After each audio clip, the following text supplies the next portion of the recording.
Hello. What's going on here? Sorry? What's going on here? We just got a call that somebody's trying to burglarize the house, and I'm making announcements. Can hear somebody inside, but you're not responding to me. I just got up. You just woke up? Is your front door and garage door usually open? No. Okay. Are you the only one here? No, my parents are here. Your parents are here? Where are they at? Sleep. They're asleep? Okay. Well, we just got a call that somebody was trying to burglarize the house, and the front or the garage door and this door are wide open. So I'm trying to figure out what's going on. Police identify one of the home's residents, seen here, as 19-year-old Darren Munos, who says he and his parents were asleep when the call was made. But that's not exactly adding up for first responders. Does that make sense? I'm not trying to scare you or anything. I got it. I got you? That scared me. I got you. Is your parents in their room? Yeah. Okay, where are they sleeping? Yeah, where my room is right there, they're down the hall. I got you. 2650, just 49. I got contact with a resident that stated that they were asleep. I'm going to attempt to make contact with the homeowners. All right, let's go talk to your parents. You want me to wake them up first? Or? I mean, if they're not up, yeah, I'd like to wake them up because, like I said, we got a call for a burglary in progress. You want to wait here? I don't think they don't sleep with clothes on. So Okay, if you want to go tell them to wake up. Is everything good? Nobody else is in here that I need to know about? Yeah. Okay. 26 to unit in the back. You can come around to the front.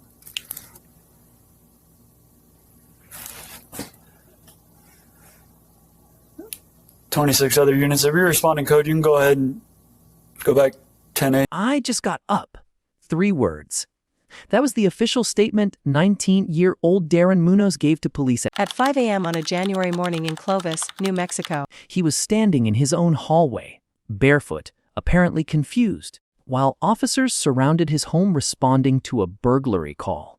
The garage door was wide open. The side door was wide open, and Darren told them he had been asleep the entire time. Think of a glass of water, sitting on the edge of a table, perfectly still, nothing visibly wrong with it. You only realize something is off when you notice the crack running straight down the middle of the glass, a fracture so fine it barely catches the light. Which door? Because it'll say like garage door. Garage door. Okay. And when you checked it, it was not open. I just opened the door right after, and there wasn't anything. And they didn't wake anybody else up. No. And then is that when you called, or was it after? It was right when I heard it. Right when you heard it? Yeah. And that's when I opened my door, and the door was closed. Did you get up to see first before you called, or after? I stayed in my room. You stayed in your room? Okay. And then you went and checked, and the door was closed. Yeah. Okay. So, but you said you heard somebody inside the house. The door, yeah, that's fine. So you heard the door. So now, and so it was quiet inside the house? Yeah. Okay. And then whenever officers showed up, they told you that the garage door was open. Yeah. Did you hear anybody maybe rummaging through the house? No. Did you hear any kind of gunshot? No. You didn't hear anything, but you heard the alarm go off. Yeah. How come you didn't want to tell us that you called 911? I don't know. Why? So it doesn't. Why? I guess I'll just be blunt. Why would you lie to us about something like that? Something simple like that. That is the case. Every single thing Darren Munos said in those first 5 minutes appeared normal. And every single thing carried a hidden fracture. Before we go deeper into what the documents actually show, make sure you're subscribed to the VerdictOrigin, because we don't just cover the story, we follow the evidence. Officers asked Darren if his parents were home. He said yes. They asked where they were. He said asleep. The police asked him to wake them up. Darren walked down the hall into the master bedroom, and then he came right back out. He did not scream. He did not run. He walked calmly back toward the officers and told them his parents were not getting up. Charlie 26 video. Who is the caller on this? Come here. What's going on? Full of blood. 26 video. Send me EMS. We got a pool of blood. Stay outside. In the back. Where? Back. Back.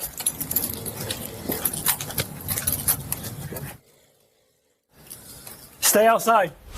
In a bedroom, one officer finds Darren's father, 58-year-old Oscar Steve Munos, and stepmother, 71-year-old Dina Munos, both suffering gunshot wounds to the head. Shit. Clear the house. 26 other units, step it up, get back over here. We might have somebody still inside. Dina was pronounced dead on scene, while Oscar, still showing signs of life, was rushed to a hospital where he passed away hours later, according to a criminal complaint. Next, officers work to clear the home. He was in this room. I can't tell if they're shot or what's going on with their head. Go.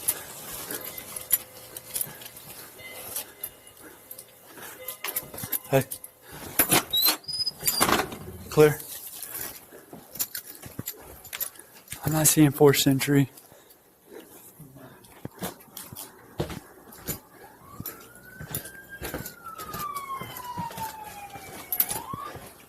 Who else lives here? Just you three? Yeah. Do you have family members? Across the street, my uncle and aunt. Your uncle and aunt live across the street? A responding officer walked into that bedroom and found the bodies of 58-year-old Oscar Munos and 71-year-old Dina Munos. Both had been shot in the head while they slept. Dina was pronounced dead at the scene. Oscar was rushed to a hospital where he died hours later, and standing in the hallway, still pretending he had seen nothing, was their son, a young man who had called 911 himself, then denied making the call, then said God had woken him up, then said an alarm had woken him up. He did not know they were dead. When detectives sat Darren down at the police station, they read him his Miranda rights. He agreed to talk. They asked about his relationship with his parents. He said, "It was good." They asked about his evening. He said he ate dinner and went to sleep. The detectives nodded. Then they played the 911 recording. Next, Darren is read his Miranda rights and agrees to speak with detectives before further questioning. What did you guys do yesterday? They weren't home. They were out of town. You have a pretty decent relationship with your parents? Yeah? And the stepmom, you get along with her pretty good? Okay. So whenever they got home, did they have a good trip, or how was everything? Yeah, it was better on the first day, so I talked to the guys and stuff. Okay. And then, yeah. We came home, got food, and that was it. I was in my room, I ate and went to sleep. So you went to bed, do you usually fall asleep, or do you do some gaming, or what do you do? Do you stay up, or? I'll sit on my phone until I fall asleep. What happens after that? I wake up and I go out to see the officer in the garage. What wakes you up? And yelling in the garage. You didn't hear anything before that? No. No? At all? No? What did the officer tell you? He asked if there was anyone else in the home. Like, they got a call for a burglary and asked to go see my parents. Do you remember calling 911? No. No? You didn't call 911? No. Nobody called 911 I didn't. from your house? I don't know. I think. Darren listened to his own voice on the tape. He had called to report a burglary, but in the background of that recording, there were no sounds of a break-in, no footsteps, no whispers, no struggle, just silence. A house where two people were already dead, and one person was already awake. Stop right there. Stop right there. Come on. No, inside, in the bedroom. Go inside to the right. We cleared. We didn't find anything yet. All right, just have a seat, man. We'll figure out what's going on, okay? Charlie, 26 PD, just for 49. We have one male detained at this time, just for 49. He stated he was asleep during all of this. Darren is secured in a patrol car with blood on his hands before he's sent to the police station to speak with detectives. Meanwhile, investigators continue assessing the scene. Hey. So he when I first got here, garage door wide open, side door wide open, started making announcements. The one that I just put in his unit, he walks out of this room like he's asleep, like he's dazed and confused, right? He comes and talks to me and says, everything appears fine. My parents are sleeping. I was sleeping. I was like, well, it's kind of weird that the door's open. Yeah, tell him to come to the front door. I was like, hey, can we... Did we clear this room? Yeah, we cleared. I cleared everything. We did it. Give another look in here. I'm not seeing anybody behind. He says he lives here with his parents. Nobody else lives here. His family does live across the street. His uncle or something lives across the street. Across the street, officers speak with other family members who appear to have... He did not know they were dead. When detectives reveal they know more than they're letting on. I listened to an MMA call, and in talking to you, I can tell that that's your voice. So if you heard something or, you thought somebody was in the house, like, that's where I was trying to ask you, like, who could have came in or who could have done something like this, So, did you hear anything? So, do you know what happened to your parents? No? We know you called 911 because things at the scene tell us that you called 911, plus the recording says that you called 911. In fact, you didn't call 911 for no reason. You didn't just, I didn't know anything that happened and magically get to the garage because the cops yell. It didn't happen that way. All right, can we agree that that doesn't make sense? Okay. So, let's start over, all right? You called 911 for a reason. What was the reason? And just straight up, man. I thought there was some. I thought there was somebody in that. Oh, man, I went up to my door and through the building. What made you think that there was somebody in the house? I heard the back door open, if I knocked the back door, garage door open, but when I went out there, That phrase, he did not know, becomes the structural lie that holds this entire case together. The 19-year-old insisted he had heard nothing, but the family's surveillance system told a different story. Investigators pulled the footage from the evening before the murders. At 5 p.m., roughly 12 hours before police arrived, the camera captured Darren Munos in the driveway. He was tucking what appeared to be a handgun into his waistband before walking inside. Okay, and we're going to check that. Okay? We're going to check all the time. Is there any reason why any of the cameras may not work or may not? Do they record? Yeah. Okay. Detectives follow up on Darren's reminder about the home's camera system and find an alarming clip.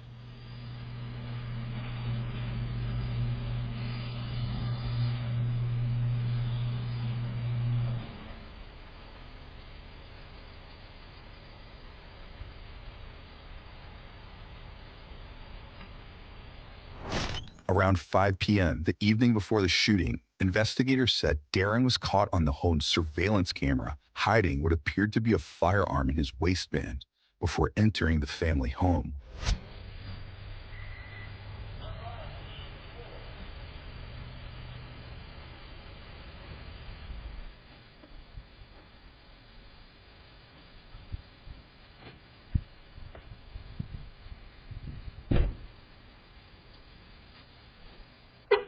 Next, officials take photos and collect DNA samples from the suspect. There you go. Take that one and swab the left side of your cheek. Go ahead and take your shirt off for me.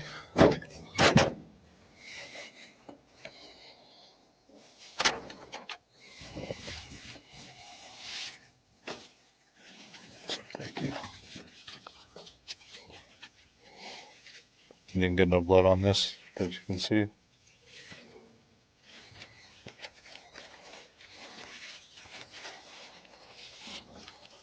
The same camera system that recorded him concealing a firearm somehow malfunctioned during the exact window when an intruder allegedly entered the home, killed 2 people with a ghost gun, and left without disturbing a single object or waking the teenager in the next room. So we arrive at the ticking clock moment. If a surveillance system works perfectly for months, capturing every mundane moment, and then fails only during the precise hours when 2 people are executed in their beds, the question is not whether the system malfunctioned. The question is, who stood to benefit from its silence? And if you have anything you want to say, we're going to give you that opportunity, okay? Pretty bad in the sense that it looks like they were possibly shot while they were sleeping, okay? So who hates or would want to see Dina and the death was Steve, right? Who would want to see them dead? Who would break in the middle of the night? My dad is not liked by a lot of people.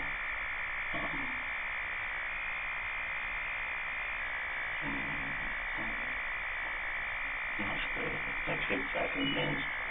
I know me and Diane would joke about she would joke about not sure why she married him because all the Clovis was told not to because they don't like him. Okay. So they go in there and say they want to hurt him, right? Somebody hates him enough to go in and do that, or do something horrible to them. Why wouldn't they hurt you, especially if you got up? I didn't get up when they were there.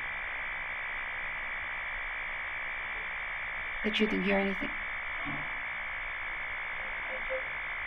So if somebody wanted to go in there, are they like hire the assassins to fund it first, you know? So you're not going to hear the gunshot? It doesn't make sense to us either. Yeah. Whenever you got up, did you get up and open the garage door to make it look like somebody that broke in? No. Because that makes more sense to us. What?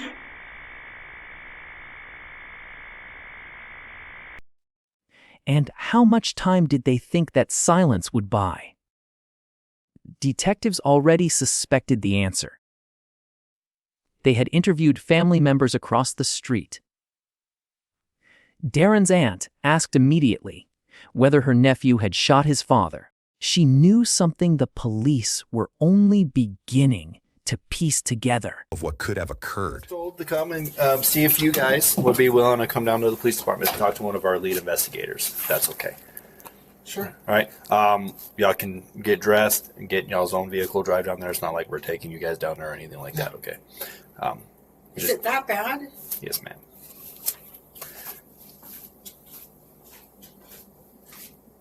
Somebody was shot. My brother was shot, wasn't he? Darren shot my brother, didn't he? We don't know that. We don't know that. But my brother's in the hospital because he has a gunshot wound. Yes, ma'am. Back at the scene, police also come to a similar suspicion. No, where's the gun? He didn't have one in his hand. She didn't have one in. She doesn't have one in her hand. Unless it's the son. Because remember I said there's a safe measure? At the police station, detectives arrive to speak with the suspect. Hi, Darren. Do you mind switching me seats real quick? Are you doing okay? Yeah?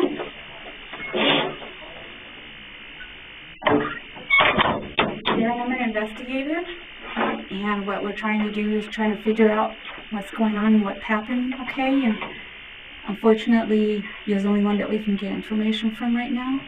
Would that be okay? Which one, Dad? He's at the hospital right now. Yes, sir. Then came the witness statements. Multiple people told investigators that Darren had been talking about killing his father for months. He had joked about it. He had planned it. And according to one witness, he had outsourced it. Darren had allegedly given a ghost gun to his friend, 18-year-old Julio Zamora, and asked him to carry out the execution in exchange for a portion of the inheritance money.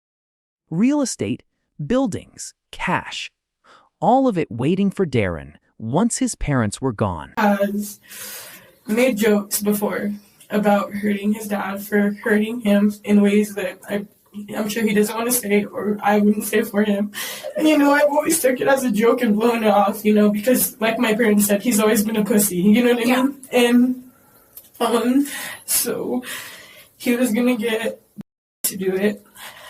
But one of our really close friends, so instead of Darren having to do it, he had Julio do it. Yeah. Okay, basically they had traded guns, and then that Julio was down to kill Steve, right? That's his name? Right. Okay, so basically Darren had planned this. That's why the cameras had cut off. Right. And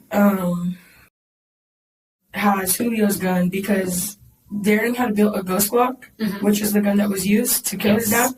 And Julio had took his ghost Glock, traded it with, and went to go do it. But I know that Darren was going to get money from his dad dying because he owns all the all-subs, and then he owns a couple buildings, And Tire tree. Go. Julio said that he'll do it for Darren, and Darren would give but I never knew how much money. I just knew that whenever he would get money, that he would give Julio some. And what happened this morning? Julio would use it. How?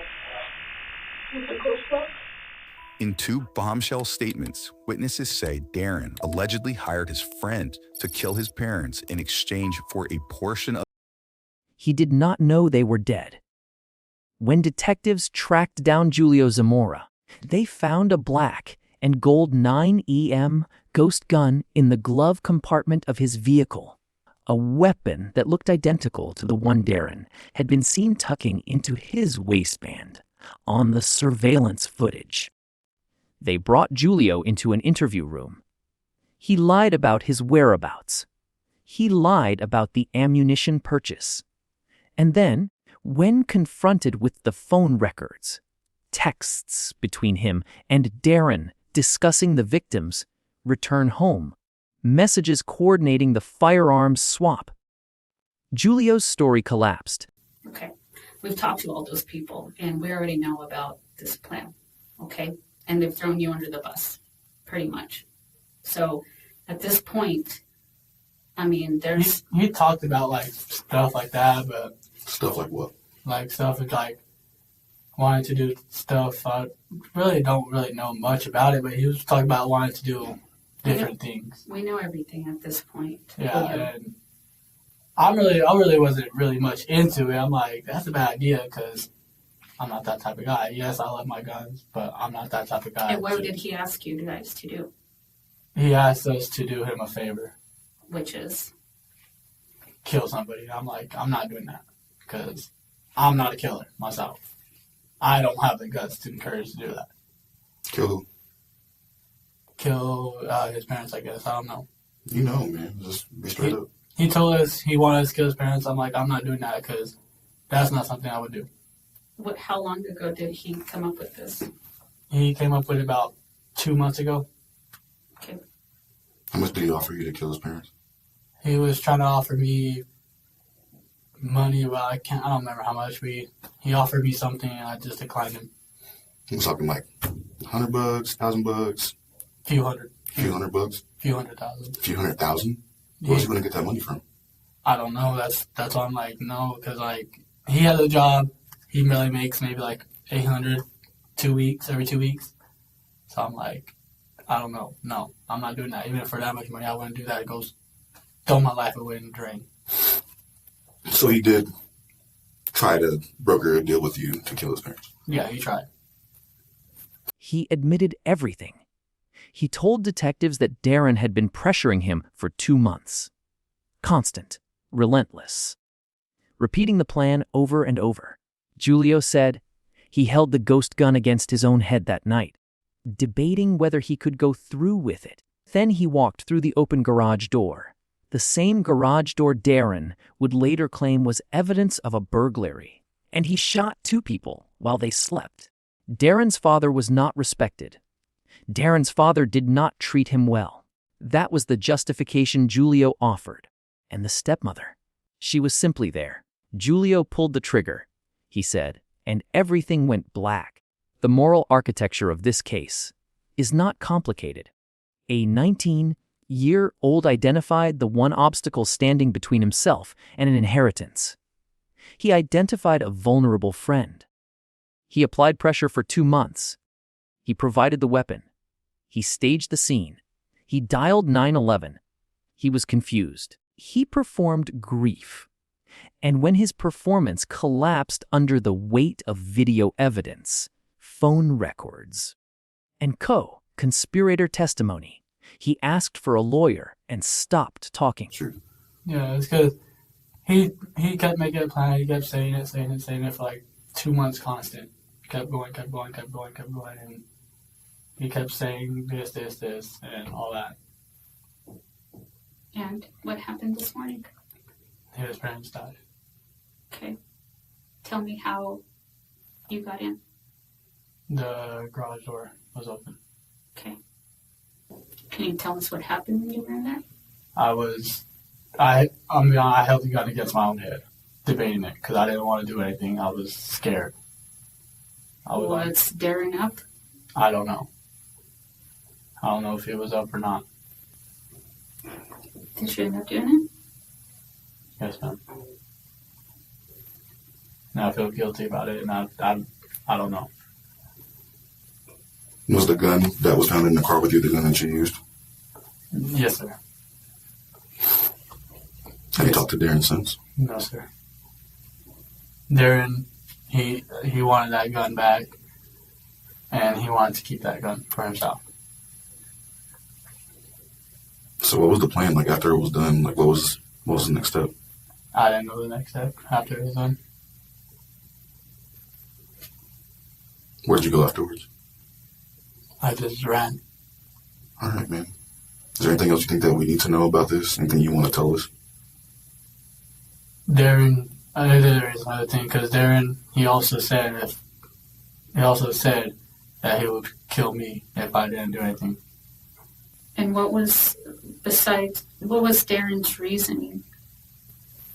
He really didn't give me a reasoning. He just said that he just wanted it done. He really didn't give me a reasoning.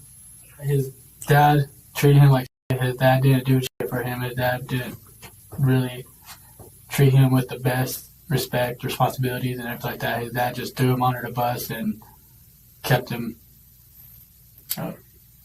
So, why would you shoot the mom in the head? I don't know. I got scared when I pulled the trigger once, and then just jumped and. Could you see in there? No. How were you able to see? I don't know. Everything just went black. It's hard to hear, you know?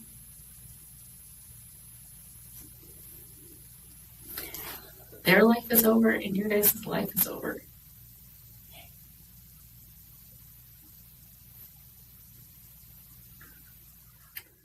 Next, Julio learns his fate. Julio, go and have a seat over there for me. Okay, you are going to be going to jail tonight, okay? Do you want to know what the charges are? Yes, sir, I do. Okay, you're going to be charged with murder in the first degree. And so 2 counts of murder in the first degree, okay? And conspiracy to commit murder. Okay? Yes, sir. So go ahead and stand up, put your hands behind your back for this officer. Just face towards the window. Both teens were charged with 2 counts of first-degree murder and conspiracy to commit murder. Darren is facing an additional. Darren Munos and Julio Zamora each face 2 counts of first-degree murder and conspiracy to commit murder. Darren faces an additional charge of criminal solicitation.